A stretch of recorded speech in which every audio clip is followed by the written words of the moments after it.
Now let's transition into a Kickstarter discussion. Should teenage girls be given contraceptives? It's a question that has, of course, opened a debate and caused a little bit of tension between the Ministry of Health and some sector players, including legislators. But just a preamble to this contraceptives issue, a plan by the Ministry of Health to roll out the use of birth control methods among girls aged between 15 years and 24. Young women should be the word, not girls, who are out of school, has stirred controversy over the rationale and attracted questions on if sex is not tacitly accepted below the age of 18. Those who are against this particular move by the Minister of Health says it's going to legalize defilement, as it will give the leeway to whoever wants to do what they want to do, because you've said if somebody is 15 and they are accessing birth control, it means they are fine to go ahead and have sex. It's a moral question. It's also one that comes down to policy debate. I'm joined on site by the Honourable Father Charles Onen, MP for Gulu East. I'm also joined by Daisy Kandole, a youth officer at the Reproductive Health Uganda. That's an organization that is into these matters. Let me begin with the Honourable Member of Parliament to bring us up to speed with that particular contention on the House when MPs were concerned at what they see as an attempt to, as you put it, legalize defilement. Well, thank you, dear viewers, dear parents. The world is corrupted by evil. Protect your child, protect your children from those who seek their harm. The world does not love our children, but want to use our children to achieve its goal. Regarding the issue at hand, we need to cherish the African traditional setups of bringing up children. Morality was highly cherished. Virginity was highly, cherished in the African system. And even up to now, our religions, be it Islamic, Catholics, they do teach abstinence. We were saddened as Parliament to learn that there is a move by the Ministry of Health coming up with a proposal that girls young as 15 years old should be given opportunity or access to contraceptives. I think those who designed these contraceptive pills, they were not looking at the children. They are looking at birth control among the adults, not children. Why are the children being brought into this? The argument is that most children, especially during COVID, got pregnant. But we know, we are aware that during COVID, children were with their parents at home. The issue is poor parenting. Most of our children are in the hands of strangers. Right from nursery, baby class, nursery, and they are always with strangers. Most parents don't have opportunity, don't have time. The contact hours between a child and the parents are very limited. And that's why children are, they're getting exposed to misleading literatures, misleading movies, bad fashion. And this is what our children are learning. So we should not blame, we should not say that children are getting, pregnant as young as 50. It is about parenting. Secondly, it is about also the question of morality. I'm happy that my sister who is sitting next to me is well dressed. Most parents, most mothers, the way they dress, nudity has become an investment in this country. People dress half naked. And this is what their children also copied, especially the girls. Children walk without knickers. Parents walk without knickers, without bras. And they call that fashion. And this is the reason why children are getting exposed. It is not about controlling the birth, stopping our young girls from getting, pregnant. We should also talk about transactional sex in this country. Parents who cannot provide for their children. There is poverty in this country. We should address the issue of poverty in the country. Not about lowering, enrolling the young girls because, they're going to get what? They're going to get pregnant. No. we need to deal with the issue of poverty in this country. Most parents cannot provide, and that's why their children go for sex. So the reason, I mean, the intention or the motive of lowering the age for the young girls to begin, getting contraceptives, it is not acceptable. It should not be accepted by any legal mind, by any normal what? A moral upright a person. First of all, the consent age in this country, the constitution is very clear. It is 18 years. So by lowering it to consent age to 15, are we changing the constitution? There is already law pertaining concerning defilement, concerning those who engage themselves with the teenagers. The law is very clear. Why are we promoting young girls into sexual activities? All right, Honorable Charles Onet, a very intriguing submission there. I would like to come to Daisy Kandole, a youth officer at the Reproductive Health Uganda. The Ministry of Health says it's dealing with a problem. And the problem is the incidence of pregnancies among young women and girls. Because if 15, these are girls, 24, those are young women. And it's alarming according to statistics. And one of the ways of curbing this is to allow access by some of these girls and young women to contraceptives.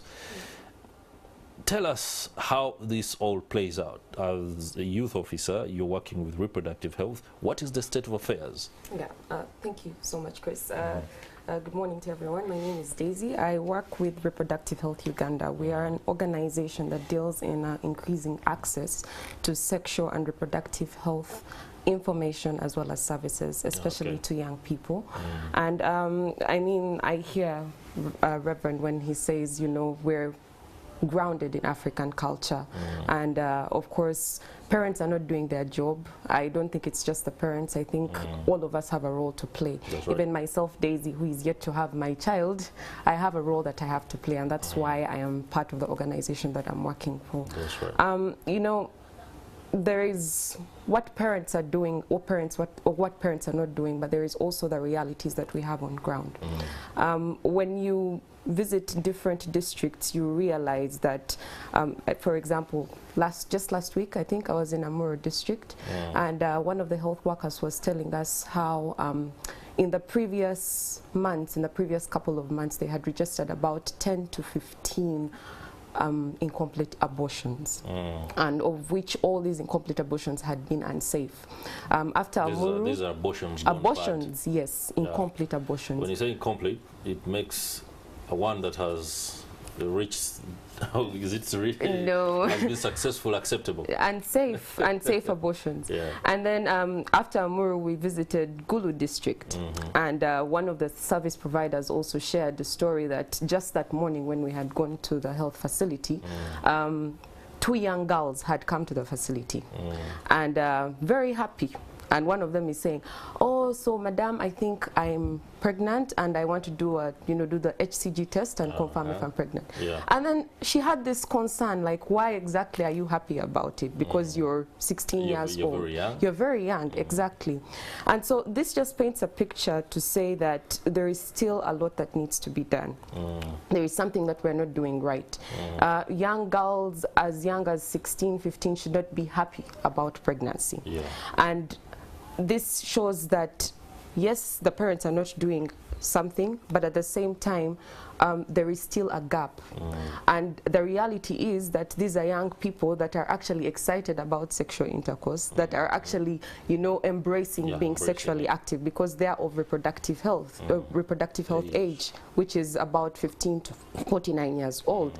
Myself, if I reflect a little bit of when I was growing up, by senior 1, senior 2, I already had suitors. I was being approached by men. And I was in this struggle of trying to discover myself, but also trying to respond to what the society expects of me, which puts you in a frenzy. You don't know where you don't know which is the best way to go about it. Exactly. Sometimes you're overwhelmed by the stimuli that comes with whatever happens to you. Yes. Yeah. And despite having your parent there, personally, I had my mom by my side. That's right. But there are decisions that even as an individual, as you're growing up as a human being, that you have to take on your own, or that you end up taking for either the right or the wrong reasons. So this just shows you that the reality on ground is that young people are sexually active. That's right. And so we have to do something about it. We embrace, of course, abstinence. Even as Reproductive Health Uganda, we do speak to young people and tell them the best thing is for you to remain in school. But when you go down there on the grassroots, you realize that young people sometimes are not able to do that due to different circumstances. Let me keep it with you, Daisy Kandole, very briefly before I can return to further Charles Onen. The Reproductive Health Uganda works from the foundation of the reality on the ground. Yeah. It is not an organization that we can put on the spot to preach morality so that these people can make decisions based on the ideals that the Honorable MP spoke about. But within the crafting of your messages and interventions, how do you approach the issue of enlightening these young girls, and, well, I think boys also into this, Definitely. about how not to, instead of how to react to what happens to them? What is the crafting of this message? Because it is what will go down and fit into the elements that the Honorable MP has talked about, that we are dealing with symptoms of something gone bad, and we should be dealing with that. Yeah. Are your messages crafted in such a way that you can deal with the enlightening of this young population without necessarily dealing with what has happened to them? Yes, definitely. As Reproductive Health Uganda, like I mentioned, we deal in increase in access to age-appropriate information, sexual reproductive health information, and that is the angle that we take when we're speaking to young people. Okay. I spend almost half my life with young people, to be honest, between 10 to 24. And you'll be surprised the things that they know that sometimes you also don't know. The things that they know that will even shock you. I know. Yes. And so the assumption that these young people, number one, are not aware of sex, or are not aware of who they are as their entire well-being as an entirety, as a young person, embracing their sexuality in regards to, how they interact, their relationships, their thought process, their behaviors and their feelings, is something that we downplay. So we take that angle to come in and say, this is who you are as an individual, this is who you are as a young person, and this is how you should be able to embrace, your feelings, your thoughts, your behaviors, your thought process. And then we come in to say that, say for example, when it comes to the issue of sexual intercourse, abstinence is key. As a young person, you have to stay in school. But, like I mentioned earlier, we also realize that while young girls should stay in school, there's those young girls that, number one, are not in school due to different reasons, that may not have parents or do not have guardians, whose parents and guardians may not be present in their lives due to different reasons. Honorable Charles Onen, when you hear the interventions that are being undertaken by stakeholders like Reproductive Health Uganda, they are dealing with a stark reality within the population. It is the same intervention that the Ministry of Health perhaps is trying to deal with. Now, you say the problem is not necessarily what they are dealing with, but we ought to address it in another way so that the issues that cause some of these girls to find themselves in the situation that they do are addressed. Where is the how in your approach? In the fact that you understand everything, the reality, you know what ought and can be done. Well, I want to thank Daisy that they carried out a research in Amoro and in Gulu, the Greater North. The Greater North, actually sub-region, suffered for the last 20 years in the camps. The insurgency destroyed all the social, cultural fibers. Gulu sub-region, it is number one in poverty. The UBO's report indicates that actually sub-region, it is about 68% in the poverty rate.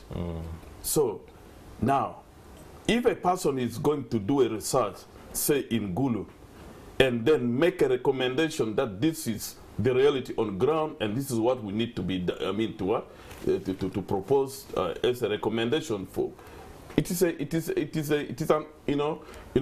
like saying what is happening in Gulu, it is also happening in Wakiso, happening in Rukungiri and other places. Actually, sub-region, it is a recovery sub-region. The whole world is aware of that. I told you, I mentioned about the poverty in this country. Children, it is true, are engaging into what we call transactional sex.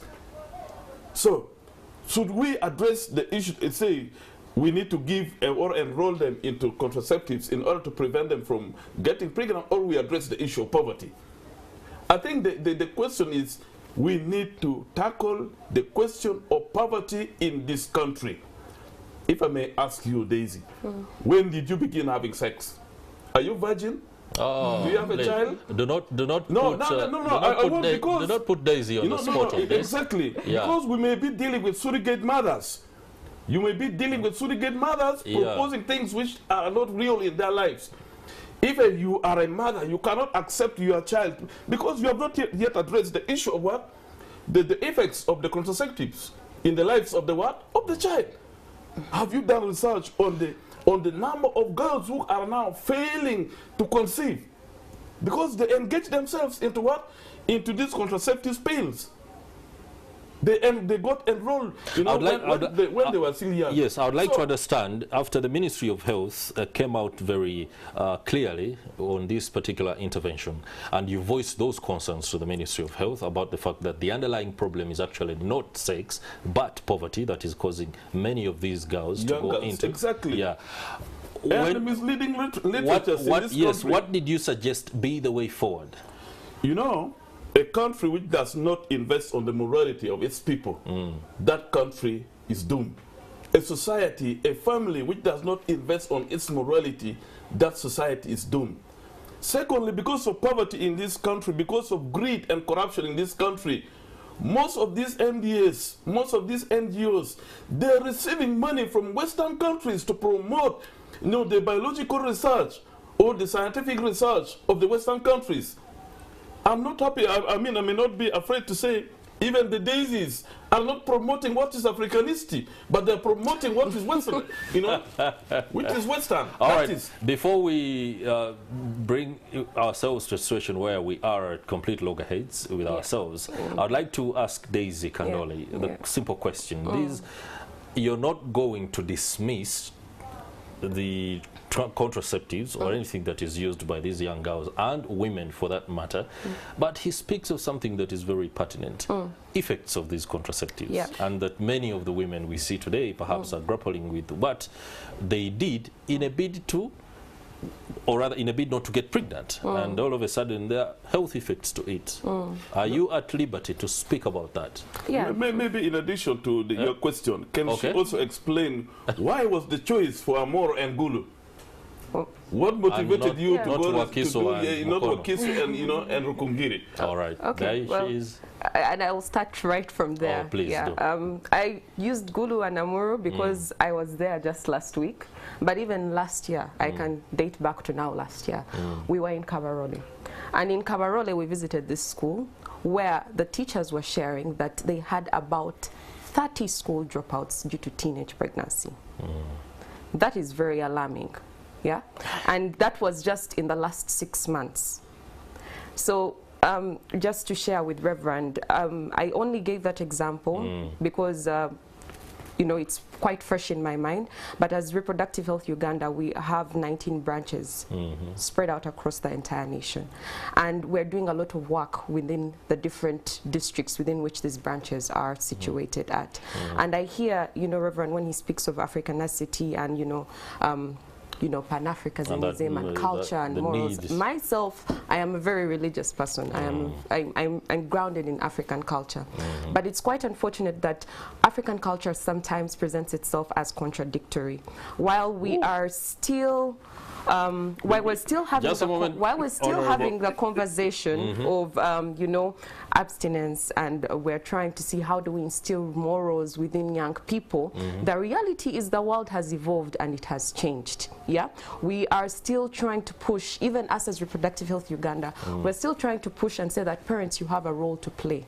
Parents, you need to come and speak to your children about the basic things about growth, embracing who you are, things like menstruation, things like body growth and development. That's but right. then the reality is that now that the world has evolved, we're seeing that parents have now taken the back seat. Why? Because number one, we are enrolling young kids in boarding school. Parents are now in jobs that are sort of holding them at the office, and they're coming back home by 8 p.m. Yeah, I was speaking We to leave at work exactly and simply go home to sleep. simply go home to sleep. That time that you're not with your child, you do not know what is happening.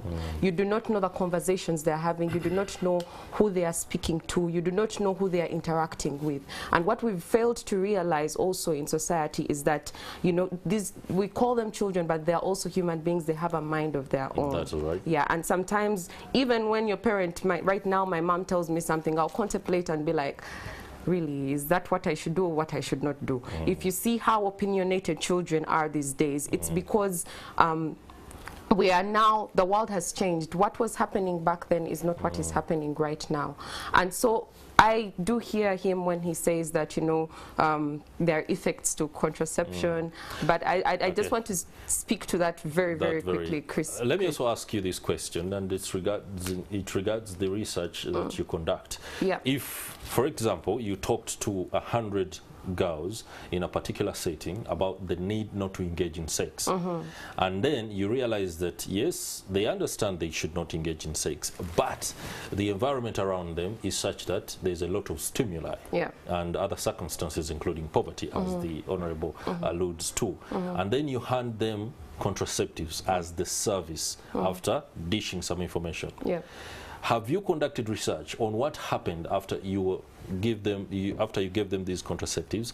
What was the incidence of pregnancy among them? Did they use them, or did they actually dismiss and be like, oh, I think I can do what I want? Is there any picture that your research can paint for us? Yeah, definitely. And firstly, I'll say we do not hand them contraceptives. What we do is that we speak to young people.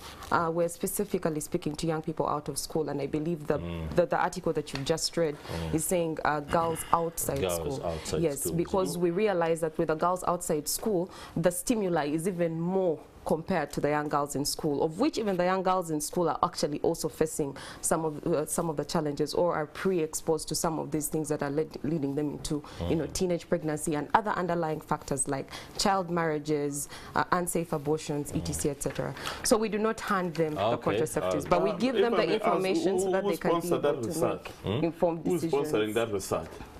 Who is sponsoring the research? Yes, your research. Yes, as Reproductive Health Uganda, we are a full-fledged independent organization. And so the work that we do and the research that we conduct is solely based on the projects that we run, but also based on our mandate in regards to seeing that we respond to the issues at hand when it comes to sexual reproductive. Well, you know, we need solutions. You're wrapping it up with solutions. Exactly. Solutions. In the book of Proverbs, chapter 22, verse 6, the Bible says, train your child in the way you should walk, you should go, so that at old age you will not regret, but harvest the fruits of your what? Of your training. Secondly, we need to understand that parents do not have enough contact hours with their parents, with their children. Thank you very much. I'll leave it at that for now. But when I return after this very short break, you're gonna have to take us through how we can improve the contact time between parents and children, and perhaps begin on what is no doubt a very hard task of realigning our social interactions. Stay with us. We'll be right back.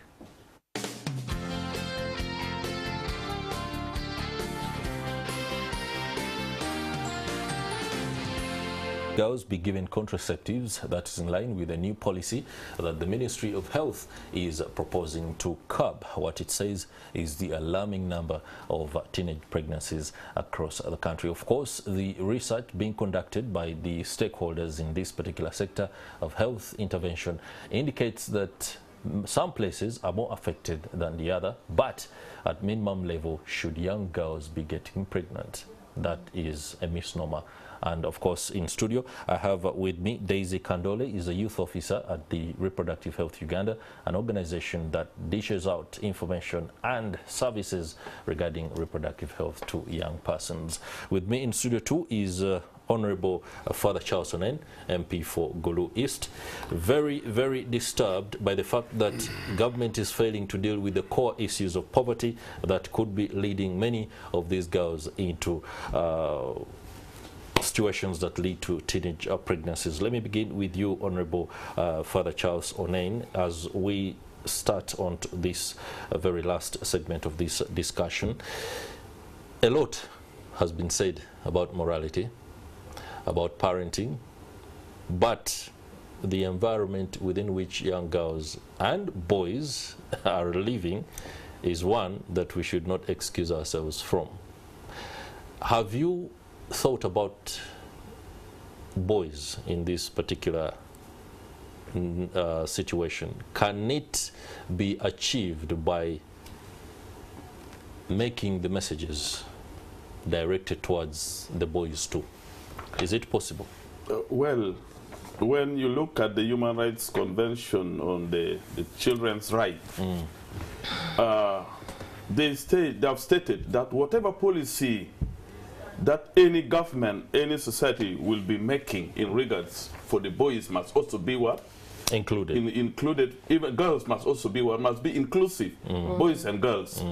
In this regard, the government is proposing and rolling out, girls young as 15 years into contraceptives, into these contraceptive pills, or they should begin receiving or having access to contraceptive pills. But it is silent, the government is silent, the Minister of Health is silent about the boys. In any case, who is making these young girls pregnant? I think all men like you and me, we are the ones who are making these young girls pregnant, because most of these young girls, they are living in a impoverished kind of environment, the environment in which they are living. Their parents cannot afford the basic needs like pads, like bra, like knickers, like, all sort of lipsticks and the rest. So big men like you, like me, are the ones who are luring these young girls into early sexual activity. Secondly, why are these young girls getting exposed? Another reason is, we are living in a world, they call it the world of fashion. The world of fashion. Most parents, you just walk out and see how, a grown-up woman, how she's dressed. And you ask yourself, is this one a mother or a surrogate mother? Is this one really a mother or a girl? They put on what they call, mwalamuto. Some kind of, bra, bringing up. What is mwalamuto? The environment in which our children are growing, it is that which is exposing them into this. We cannot get tired of addressing issue pertaining morality. I highly cherish my work in my church. I am a Catholic priest, and I've been a priest for the last 13 years. And my life, I've spent most of my, early days I've spent in what? In the seminary and also in prison. I've never heard, it is on record, I've never heard of a child young as 15 years who has ever been admitted or taken by ambulance to an hospital because she has what? She has not engaged herself into sex. But I've seen... Of course, it can't happen. It cannot happen. So the issue is we need to address the issue of the contact hours. You asked me about the issue. How can we help parents to have contact hours? You don't need always to sit around with your daughter, with your children, to say that you have good contact hours. The early upbringing of a child. And the Bible is very clear in Proverbs, I still repeat, Proverbs 22, 6-7. Train your child, train your children into the way, into the path in which they must walk, the correct path. So that at old age, you will not regret regret the behavior they live. Now, that is, we are pushed religion away from our daily kind of life, but we say we are so notorious, we are religious. I come from a religious, but religion is now sort of a fashion to most of us. Let's allow Daisy Kandole to wrap this up for us, especially with regard to how boys or men are put into the picture when it comes to contraceptive use or any intervention that is aimed at reversing some of these realities that we're dealing with. Sure. Maybe before Daisy could come, I need also to know from Daisy if she has been using these contraceptive pills and how beneficial she has also gained from these contraceptive pills, and that's what is pushing her to advocate for other girls also to benefit. Or if your other sisters are also using the contraceptive pills. Thank you so much. Quickly. Very quickly.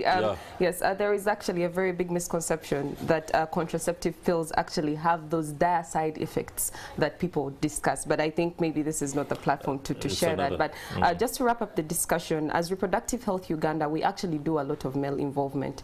There is also a misconception around the fact that contraception is just for women. No, it's not that. It takes two to tango. We also recognize the fact that men have a key role to play. And so discussions when it comes to informing and giving information also encompass the men as well. We've actually gone an extra mile to see that men are actually championing discussions of around abstinence, but also around contraception when it comes to ensuring the well-being of both themselves and the women. So to wrap up this discussion, this year we celebrated World Contraception Day, and the theme was the power of options. And so to wrap up the discussion, I'll say that within the power of options lies the option to either be safe and ensure well-being, or bury our heads in the sand and look the other way instead of embracing what reality is. All right, many thanks. Daisy Kandole, Youth Officer at the Reproductive Health Uganda, for the submissions, and many thanks to you too. Honorable Father Charles Onen, MP for Gulu East, and a very passionate passionate about the fact that we should return to morality and ensure that some of these symptoms that we are dealing with are dealt with at the core foundation of where the problem is. And as far as parenting is concerned, I can only say pay attention to the how and the where about of your child, because many times what they are doing, the information they are accessing, well, including good information, how they translate it into their lives matters. So if you pay attention and they are on your radar, there's a lot that you're going to be able to avoid when they grow up. The next discussion will be coming up. We shall be talking about whether 21st century jobs are up and fit for purpose, especially as we pursue socio-economic transformation. Stay with us. My colleague Priscilla Regina Naloga is at hand with that discussion.